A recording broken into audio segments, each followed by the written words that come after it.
والله العظيم والله العظيم لا يهمني الفيديوهات ولا يهمني المشاركة، يهمني رسالتي توصل إلى القلوب الحاقدين.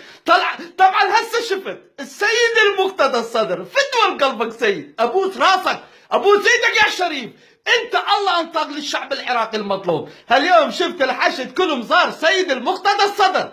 شلون رسالة تحترق القلوب الحاقدين؟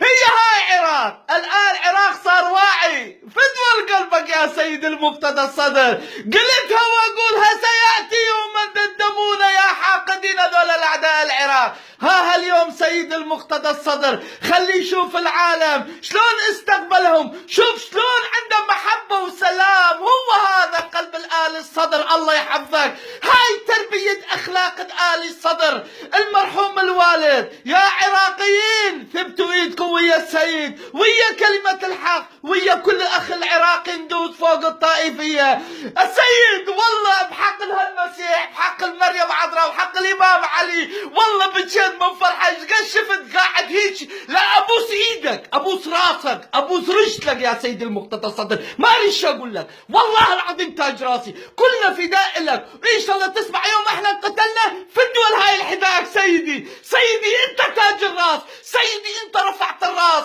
سيدي إحنا كلنا وياك، سيدي إحنا خدنا وياك. أقول للحاقدين ها تفضلوا سيد شلون قاعد فدوى قلبك، والله ما أعرف